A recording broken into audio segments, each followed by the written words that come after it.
Deuxième question, donc au sujet des combinaisons alimentaires. Donc tu dis qu'il vaut mieux éviter, surtout en préparation aux jeunes, la combinaison légumineuse-céréales. Comment faire donc pour structurer un repas équilibré euh, autour des légumineuses? Donc, il est vrai qu'on entend souvent que pour avoir un apport complet en protéines végétales, il faut absolument combiner céréales et légumineuses. Et il est vrai que si on veut avoir cet apport complet d'acides aminés, euh, il faut avoir un apport à la fois de légumineuses et de céréales et pas seulement l'une ou seulement l'autre. Mais la réponse à ta question est très simple en fait. C'est-à-dire qu'il faut se soucier d'avoir cet apport complet au cours d'une journée entière et non pas forcément au cours d'un seul repas. Et mes propos là-dessus sont souvent questionnés parce qu'il est vrai que dans toutes les civilisations traditionnelles, dans toutes les cuisines traditionnelles, les cuisines du monde, on retrouve cette combinaison légumineuse, céréales, comme en Inde, on va retrouver le dal avec le riz, par exemple, pour avoir cet apport complet. Et il ne s'agit pas de dire que ça c'est une mauvaise manière de manger, mais ça n'est pas une manière thérapeutique de manger, ça n'est pas une manière euh, reposante pour le système digestif de manger. Et ces personnes qui vivaient il y a plusieurs centaines ou milliers d'années, qui ont commencé à manger de cette manière-là, n'avaient pas les mêmes fragilités digestives que nous avons aujourd'hui, n'avaient pas les mêmes styles de vie avec les mêmes défis pour leur santé, n'étaient pas coupés de la nature comme nous pouvons l'être aujourd'hui, ils n'avaient pas les mêmes stress chroniques que nous pouvons avoir aujourd'hui. Donc, ils n'avaient pas la même fatigue digestive. Donc, le fait d'observer des bonnes combinaisons alimentaires, c'est surtout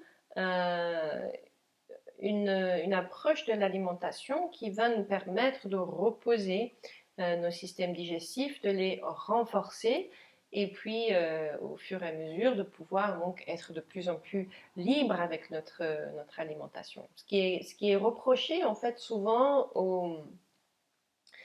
à l'idée de bien combiner ces aliments, c'est que c'est quelque chose d'assez restrictif, d'assez prise de tête.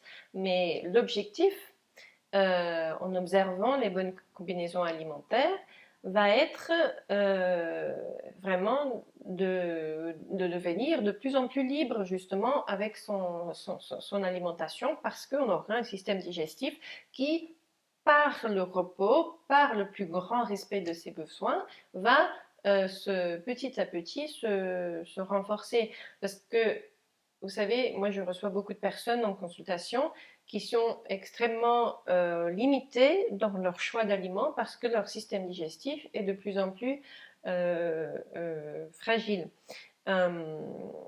Encore hier, j'ai eu une consultation avec une personne qui avait tellement d'intolérance alimentaire que ses possibilités, lorsqu'elle se mettait en cuisine, devenaient de plus en plus restreintes. Et si elle ne les observait pas, elle risquait vraiment des moments de très grand inconfort. Donc là-dedans, il n'y a pas de liberté. C'est là-dedans qu'il y a vraiment une grande prise de tête quand on vient manger. Donc l'idée avec les combinaisons alimentaires, ça va être de vraiment laisser une période à notre système digestif de plus grand repos parce qu'il n'aura pas des combinaisons compliquées à digérer. Alors, la combinaison légumineuse céréale n'est pas la plus compliquée. Ça n'est pas comparable, par exemple, au fait de prendre un steak avec de la purée de pommes de terre avec du lait dedans, par exemple. Ça n'est pas comparable en termes de lourdeur digestive. Mais toujours est-il que les légumineuses, au départ, sont des aliments qui ne sont pas simples à digérer parce qu'à l'intérieur des légumineuses, on a déjà cet aliment seul, on a déjà donc une combinaison amidon, protéines, plus beaucoup de fibres, plus des antinutriments qui les rendent assez compliqués à la digestion. Donc le fait de rajouter là-dessus d'autres amidons qui vont venir avec leur propre défi au niveau digestif, eh bien, ça ne nous allège pas au niveau digestif. Donc, si on prépare un jeûne où on veut donc alléger petit à petit l'effort digestif, ou si on veut simplement avoir une période où on va avoir une alimentation plus douce, plus respectueuse de notre système digestif, alors il peut être vraiment une bonne idée d'éviter cette combinaison pendant un petit temps. Il y a évidemment d'autres choses que l'on peut faire, d'autres petits aménagements qu'on peut faire dans la consommation des légumineuses pour les rendre plus digestes pour des systèmes digestifs fragiles. Déjà, on peut bien les choisir au départ parce qu'il y a certaines légumineuses qui vont être donc plus légères que d'autres. En Ayurveda, on considère que les deux seules légumineuses qui peuvent être considérées, qui peuvent être mises dans la catégorie des aliments sattwiques, donc des aliments qui vont permettre de maintenir une certaine légèreté, une certaine clarté mentale. C'est les aliments des sages et des yogis, par exemple.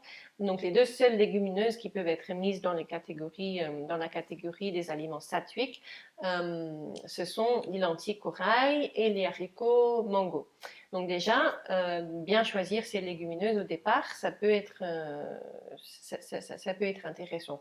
Et ensuite, si on fait tremper ces légumineuses dans de l'eau pure, que l'on va ensuite jeter avant de prendre une nouvelle eau pour la cuisson, ça va nous permettre d'éliminer un certain nombre d'antinutriments et donc de rendre ces légumineuses aussi plus digestes. Et puis, on peut donc rajouter à cette liste le fait de ne pas faire des mauvaises combinaisons alimentaires quand on va consommer nos légumineuses. Voilà. Le sujet des combinaisons alimentaires, c'est un sujet qui est traité en détail dans mon cours en ligne. Donc, je vais remettre le lien vers les cours en ligne sous la vidéo pour ceux qui veulent approfondir davantage la question.